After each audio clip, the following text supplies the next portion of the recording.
For the last few years in your English classes, your teachers have probably been asking you to think a lot about the characters in the stories and the books that you're reading and kind of process through what kind of people those characters are, who do they represent, what big ideas do they have, how do they interact with each other, and how do those characters' behaviors and actions help create the meaning of that whatever piece of literature you've been studying. Well, this year I want to teach you a new close reading ritual that's going to help you deepen the great work that you've been doing so far in reading literature. So I want you to just think about that concept, ritual. All rituals have patterns. Think about your morning ritual. You get up. Here's my morning ritual. I wake up right when the alarm goes off. I go in and I wipe my face off. I take a shower.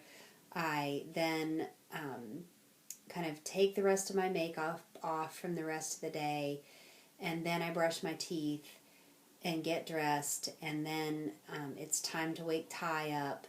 And then we go downstairs together and he sits on my lap for a minute and I turn on Sprout television and then I go pack his lunch and my lunch. So it's the same routine every morning. It's the same morning ritual every morning. We have wedding rituals in our culture. We have sporting rituals in our culture. Think about professional baseball players. I don't know if you've ever watched them real closely, but every time they go up to bat, they adjust their batting gloves a certain number of times. They choke up on the bat a certain number of times. They take a couple different practice swings, and it's always the same every single time. Think about recipes that you follow. There's a correct amount of steps that you have to follow in order to get that recipe to turn out right. So that's what we're going to do with reading this year. We're going to start practicing a 3-step ritual that will help you go a little bit deeper into your book. And one of the reasons that I'm asking you to think about your reading this closely is that it really helps us think a lot more powerfully about our characters. And then you can get really sophisticated and interesting in the responses that you're doing about what you're reading. Okay? So we really want to get used to finding evidence in our book and understanding what that evidence is helping us learn about the characters in our book. So I mentioned that this new reading ritual that we're going to learn this year has 3 parts. And the first part is learning how to read through a lens. And once you've established what lens you're going to read through, then you can find some evidence or some details, is really a better word, some details in your text by using a particular lens. The second step in the ritual is to look at what patterns emerge because of those details that we've collected. And then finally, you do some thinking about how those patterns help us understand what we're reading a little bit deeper. So for the next couple weeks, we're just going to spend some time practicing this idea of the first step, which is reading through a particular lens. And today I'm going to talk to you a little bit about reading with a lens in a narrative text, which is the novels that we've been reading, The Indelible Moment that we read by Penny Kittle, and we're going to practice it with a personal narrative called Fish Eyes tomorrow in class. So this is about narrative, where there's a strong character and there are characters interacting. Okay, so we're going to practice step 1, which is reading with a lens. Well, what does that mean? Well, that means that you are going to slow down enough in your reading and you're going to look for one specific thing while you read. And in narratives, there are lots of different lenses that you can use while you're reading. Some of them are what characters say, think, and do. You can just pay attention to that. That's a lens. You can use the lens of paying attention to the character's expressions, like their facial expressions. Gestures and appearance. You can pay attention to the gestures they make to one another or the way that they look. You could use the lens of relationships. You could just pay attention to the kinds of relationships your main character has with people. You could use the lens of setting. You could only pay attention to the setting detail for a little while in your book and learn what that has to tell you. You could pay attention to time period and what are the details of time period in the book that you're reading. Or you could even pay attention to the recurring objects. Like sometimes an author will bring up the same object over and over and over again. And if you pay attention to that, if you put that lens on and you really practice looking for that object, it can tell you something about the book. So I'm going to give you a little chart to tape into your reader's notebook so that you have lots of different lenses that you can choose from while you read. So I'm going to give you an example of how I would do this in the book that I'm reading, which is called The Beginning of Everything by Robin Schneider. Sorry that the cover is probably backwards to you. But this book is about the main character, Ezra Faulkner, and he was the most popular kid in school. He was supposed to be homecoming king, but he got into a really bad car accident and busted up his leg to the point where he has to walk with a cane. And he suffered a lot of injury in that accident. And so he lost his spot as captain of the tennis team, and he then goes and joins the debate team and starts hanging around with a bunch of different kids. And one of those kids is named Cassidy Thorpe. And Cassidy is a new girl at school that year. And she has a little bit of a legendary reputation from the school that she moved from. So Ezra is just getting to know Cassidy in this little scene that I'm going to read out loud to you. And the reason that I'm choosing to read with a lens in this scene is because this is the very first time in the book that Ezra and Cassidy have had time alone together. Ezra is giving Cassidy a ride home after school one day. And so I've got my book and I've got a stack of Post-it notes. And so the first Post-it note that I'm going to write, what I'm going to write on my first Post-it note is the lens of character thought. So I'm going to pay attention to what Ezra is thinking about in this little section. All right, so I'm going to just take that Post-it note off and I'm going to put it just at the top of where I'm starting to read. Okay, so I'm not marking any specific thought yet. I'm just kind of marking my place with that Post-it note. And so I'm just going to read a little bit of a section here. So let's see. This is at the bottom of page 67, and they're already on their way home. And it goes a little bit like this. And so every time I notice Ezra thinking something, I'm going to grab a Post-it note and I'm going to jot down the phrase Ezra's thought. Okay?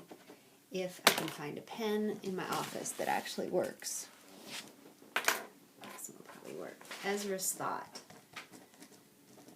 Okay, so I've got that marked down on my Post-it note. So it's ready to go. Sorry. All right. The glow of the streetlight washed over her, and it struck me almost as an afterthought that she was beautiful. Okay, right there. He's thinking she's beautiful. So I'm just going to stick it right in my book underneath that sentence. Okay, and I'll draw a little arrow up to that thought. Okay, so that I remember what I marked. All right. I don't know how I'd missed it those first few days, but I knew it then. Her hair was thrown back in a ponytail with these copper-colored pieces framing her face. Her eyes shone with amusement, and her sweater slipped off one shoulder, revealing a purple bra strap. She was achingly effortless, and she would never in a million years choose me. Okay, so there's another thought. All right, he thinks that there's never in a million years that she would like him. Okay, so I'm going to mark that again. Okay, so I'm going to put it right there underneath the other one. All right, and I'm going to draw an arrow to the thought that I marked. Okay, but for the next few minutes I contented myself with the magnificent possibility that she might. All right, so there's another thought. Okay, Ezra's thought.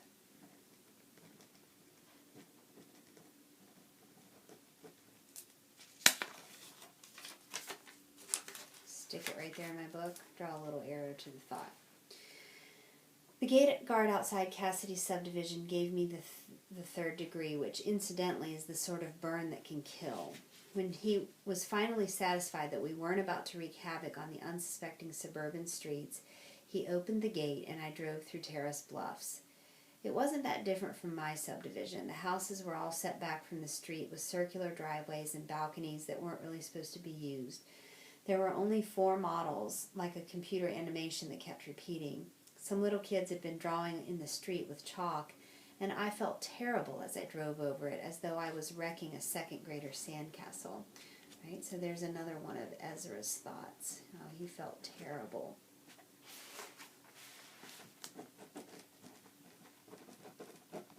Okay, so take that off my Post-it and put it right here in the book. Okay. And draw a line to the thought that I marked. Okay. Okay, this pen, I can't find a good pen.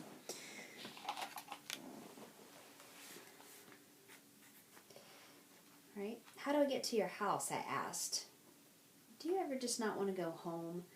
Her face was pale in the lamplight, and I could see it in her eyes that she was serious.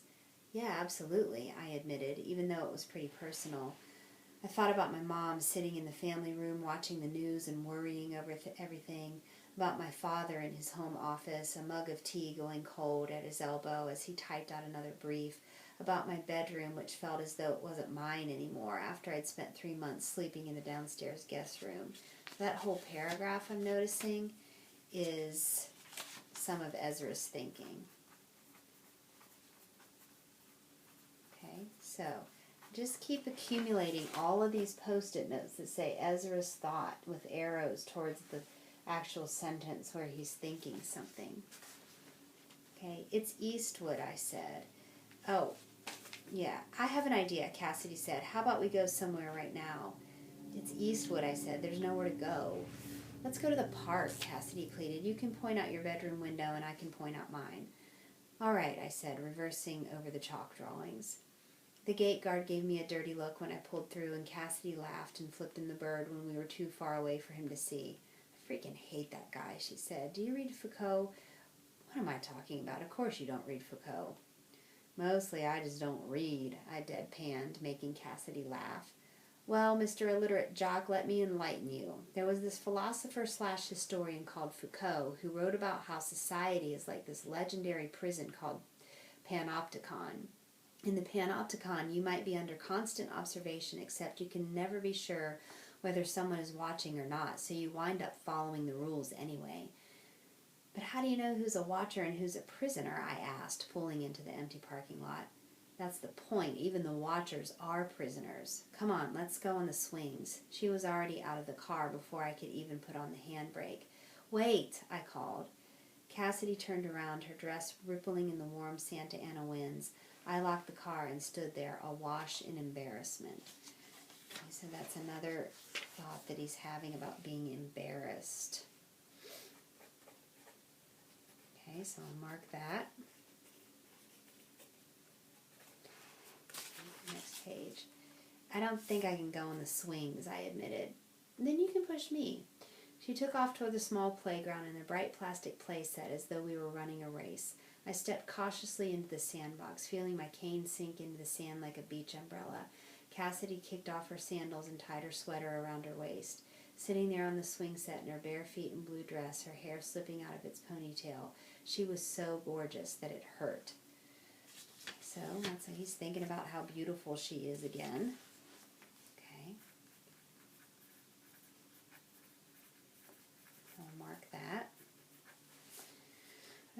Go on, she said, twisting on the swing so that the chains made an X. Push. I laid my palms against her back, touching bare skin. I gulped and gave her a push, nearly losing my balance before I figured out how to manage. Keep going, she called. I kept going. After a while, she didn't need me anymore. She was just up there, impossibly high, the chains slipping against the top bar. She tilted her head back, grinning at me. We'll escape the panopticon together, she promised. And then she jumped. The swing buckled as she flew forward, laughing and shouting. She landed unsteadily on her feet at the edge of the sandbox. Did we escape? I called. Not even close. I sat down on the swing, and Cassie took the other swing, making complicated design in the sand with her toes. Okay, so then they just keep having this little conversation. I'm not going to read through all the dialogue there, but I just want to read you the last part. So after they talk a little bit, she says, I'll see you at school, she said, and then grinned evilly, unless I'm attacked by nocturnal wolves, in which case you'll just have to live with the guilt. She scooped up her shoes, and I watched her silhouette as she ran across the grass, and I thought about how it usually wasn't like this when it came to me and girls.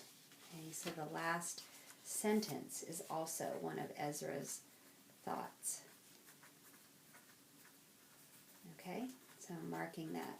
So when I get done, I've got all these sticky notes sticking out of my book, and all I've done is that I just wanted to pay attention to what Ezra was thinking about during that scene.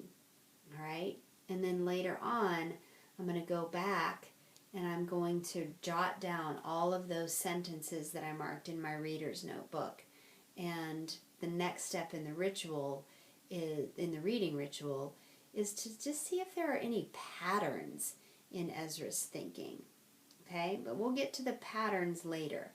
All we're going to start practicing this week is reading with a lens. The lens that I chose is what the character was thinking about. Okay, and I just marked it. So I want you to be ready to do that tomorrow with the story Fish Eyes in our folder of texts that we're using. Okay, what I'd like for you to mark in the comments section is just something in your own words about the 3 steps of this reading ritual that we're going to ask you to use. What was the lens that I used as I was looking at this little chapter, or